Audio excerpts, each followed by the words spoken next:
बाहेर छोटी एक चिठ्ठी दिलेली आहे, ही छोटी पावती दिलेली बाहेरून इंजेक्शन घेऊन येणं. अच्छा. मी सय्यद टाइम विटनेसवर आपल्या सर्वांचं स्वागत आहे.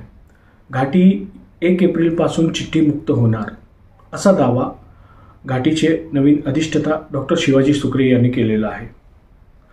घाटीला सध्या DPDCमधून चालू आर्थिक वर्ष 2023-2024 मध्ये 25 कोटी रुपये प्राप्त झाले असून ह्या रुपयांचा जो यूज आहे तो औषधी आणि यंत्रसामुग्री खरेदी करण्यासाठी करण्यात येणार असल्याचं डॉक्टर शिवाजी सुक्रे यांनी सांगितलेलं आहे. घाटीमध्ये दररोज पुष्कळशे पेशंट येतात, हजारोच्या संख्येने पेशंट येतात.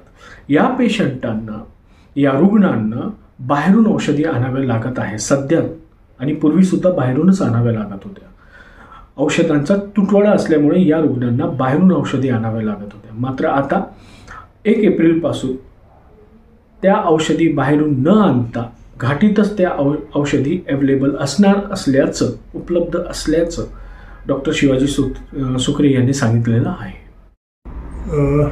शासकीय वैद्यकीय महाविद्यालय व रुग्णालय संभाजीनगर म्हणजेच घाटी या ठिकाणी DPDC म्हणजेच जिल्हा नियोजन मंडळातर्फे माननीय पालकमंत्री व माननीय जिल्हाधिकारी यांच्या सहकार्याने व सर्व लोकप्रतिनिधींनी घाटीला वेळोवेळी केलेल्या मदतीमुळे आजपर्यंत 23-24 या आर्थिक वर्षामध्ये या संस्थेला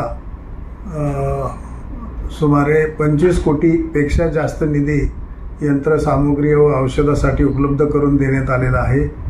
त्यामुळं या ठिकाणी एक चांगली रुग्णसेवा देण्यासाठी त्याची मदत होणार आहे. आणि यानंतर इतका भरपूर निधी मिळाल्यामुळं कोणत्याही रुग्णाला किंवा त्यांच्या नातेवाईकांना घाटी रुग्णालयाबाहेरून गोळ्या औषधी आणण्याची वेळ येणार नाही असा संकल्प आम्ही साधारणतः एप्रिल महिन्यापासून केलेला आहे. त्या दृष्टीनं पूर्ण तयारीसुद्धा सुरू आहे. यंत्रसामुग्रीसाठी सुद्धा जिल्हा नियोजन मंडळ म्हणजेच DPDC मार्फत माननीय पालकमंत्री आणि सर्वांच्या मार्गदर्शनाखाली हा निधी मिळत असल्यामुळं भविष्यामध्ये आपल्याकडं सर्व प्रकारच्या शस्त्रक्रिया वगैरे होतील आणि त्यामुळं कोणत्याही रुग्णाला मुंबई पुण्यासारख्या ठिकाणी रेफर करावं लागणार नाही.